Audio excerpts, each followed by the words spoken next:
Welcome जी। आज का ये सेशन उन तमाम निवेशकों के लिए खास बेहद खास होने वाला है जो कि म्यूचुअल फंड में एबव इन्फ्लेशन पैसा बनाना तो चाहते हैं मगर रिस्क मॉडरेट लेना चाहते हैं। हर किसी के दिल में ये तमन्ना रहती है कि कम से कम रिस्क पे उसका ठीक ठाक और अच्छा रिटर्न बन जाए। तो आपकी भी अगर यही इच्छा है तो आपके लिए एसबीआई निफ्टी 500 इंडेक्स फंड का एनएफओ आ गया जी। एसबीआई जी जिनका 10 लाख करोड़ से ऊपर का एयूएम है, भारत में सबसे अधिक एयूएम इसी एसबीआई एमएफ का ही है। तो इस एमएफ में क्यों आपको लगाना चाहिए या नहीं लगाना चाहिए, इसका एग्जिट लोड क्या है, इसका एक्सपेंस रेशियो क्यों इतना लिक्विडेटिव कम रहता है, इन तमाम चीज़ों को आपको डिटेल में मैं बताने वाला हूं। हाँ, अगर अब तक आपने मेरे इस चैनल को सब्सक्राइब नहीं किया है तो प्लीज़ सब्सक्राइब कर लीजिए, लाइक कर दीजिए और छोटे छोटे कमेंट अगर आप डालते रहेंगे तो मुझे सुधार करने का मौका मिलता रहेगा। और मेरे इस वीडियो को ज़्यादा से ज़्यादा लोगों तक शेयर कर दीजिए, तब हुई ना बात, म्यूचुअल फंड सही है। जानकार निवेशकों को तो नाम सुनते ही पता लग गया होगा कि जैसे निफ्टी 500 इंडेक्स फंड है, मींस कि ये 500 इंडेक्स को अपना बेंचमार्क बनाएगी और उसके हिसाब से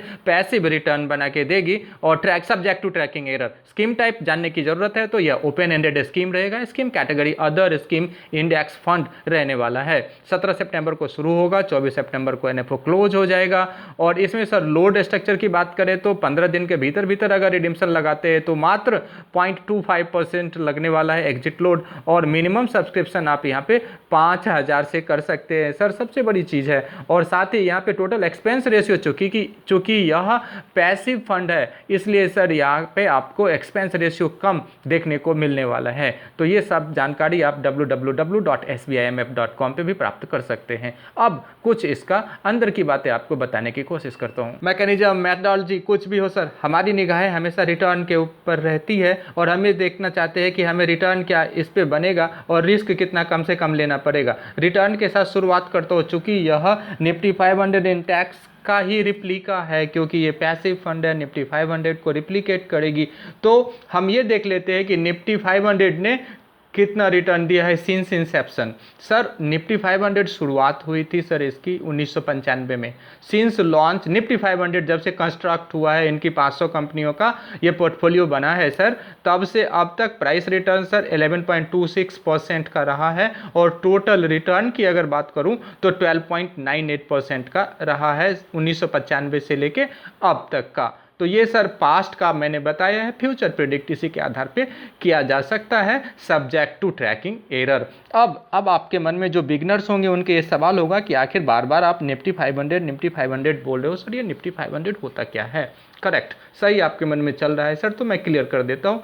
एक्चुअली निफ्टी 500 एनएसई पे जितनी भी कंपनियां लिस्टेड है ना सर, उसमें जो जितने भी लार्ज कैप, मिड कैप और स्मॉल कैप की कंपनियां हैं उसके 500 कंपनियों का ये पोर्टफोलियो है सर। तो इसके आधार पे जो टॉप की 100 कंपनियां हैं उसको बोलते हैं लार्ज कैप, इस 500 की बात कर रहा हूँ मैं।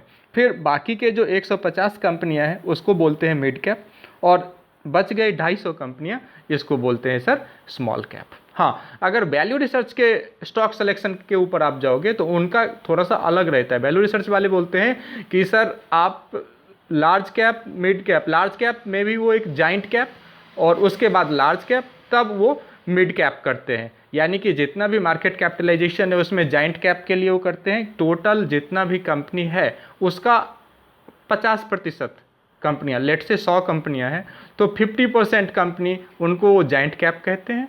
उसमें से भी जो 20% कंपनी है उसको लार्ज कैप कहते हैं and all others are small cap. ये वैल्यू रिसर्च की परिभाषा है, बट यहाँ हम जिसको फॉलो करेंगे दैट इज निफ्टी 500। तो निफ्टी 500 के लिए यही है, 100 कंपनियां लार्ज की, 150 कंपनियां मिड की और फिर बाकी 250 स्मॉल की। ये 500 का पोर्टफोलियो है जी। तो इंडेक्स ऑलवेज इसी में एलोकेट करता है अपने फंड को। आप 100 रुपये देंगे तो इसी के आधार पे वो एलोकेट करेगी इंडेक्स, और चूंकि ये इंडेक्स का रिप्लिका है तो एसबीआई भी आपके पैसे को इसी के आधार पे एलोकेट करेगी। सेक्टर्स अमूमन financial sector, energy sector, technology sector, consumer staples, automobile and others रहते हैं। इसी में giant cap, large cap, mid cap, small cap, tiny cap ये सब का एलोकेशन रहता है।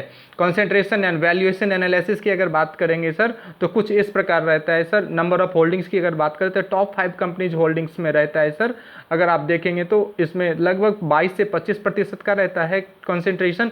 टॉप 10 कंपनियों में होल्डिंग लगभग 32 से 35% का रहता है। इसी तरह से सर इसका एक्सपोजर बना के रखते हैं, ये बैंकिंग सेक्टर में रखते हैं, फाइनेंस सेक्टर में रखते हैं, इंफॉर्मेशन सेक्टर में रखते हैं, आईटी सेक्टर में भी रहते हैं। सबसे अहम चीज़ पीयर कंपैरिजन कर लेते हैं सर। देखते हैं कि जो पहले से हमारे एएमसीज हैं जिन्होंने कि इस तरह के फंड लॉन्च किया हुआ है उनका क्या रिटर्न रहा है। मोतीलाल ओसवाल के साथ शुरू करता हूं। इनका Nifty 500 index fund regular growth था सर। इसका 5 साल में 21.85% का रिटर्न रहा है। HDFC फोकस 30 फंड का रिटर्न रहा है 25.57% का। वहीं ICICI प्रूडेंशियल रिटायरमेंट फंड का रिटर्न 25.96% का रहा है। कुल मिला के अगर आप देखेंगे तो 5 साल में 20 से 25% के बीच में इसका रिटर्न रिप्लिकेट करता रहा है, क्योंकि इंडेक्स ने पिछले 5 साल में लगभग 21 से 22% का रिटर्न दिया है। तो सब्जेक्ट टू ट्रैकिंग एरर लगभग 5 साल में तो अच्छा रिटर्न आया है, लेकिन जब टाइम होराइजन थोड़ा और बड़ा होगा तो कितना आएगा। इसके लिए पास्ट में आप देखोगे तो 1995 में ये पोर्टफोलियो बना था सर निफ्टी 500, तो 1995 से अब तक इन्होंने लगभग 13% का रिटर्न दिया है। तो एक टेंटेटिव आप बोल सकते हैं कि अगर मैं 10 साल 12 साल 15 साल के लिए अगर ऐसा कुछ करता हूं जहां कि मुझे रिस्क तो मॉडरेट लेना है बट मुझे इन्फ्लेशन को बीट करता हुआ रिटर्न चाहिए, तो 13 से 14% का रिटर्न आप यहाँ पे एक्सपेक्ट कर सकते हैं। बाकी SID को पढ़ लीजिए, SI को पढ़ लीजिए, सारी चीज़ों को। और हाँ, चूंकि यहाँ पे एक्सपेंस रेशियो मिनिमम रहने वाला है क्योंकि पैसिव फंड है और साथ ही एग्जिट लोड भी मात्र 0.25% है, तो आपको यहाँ पे अच्छा नेट ऑफ करके फायदा मिलने वाला है। फिर भी सोच के समझ के अपने इन्वेस्ट कर सकते हैं। निडिल इसका वेरी हाई पे है, तो समझ के ध्यान से देखिए और अपने रिस्क पे निवेश करिए।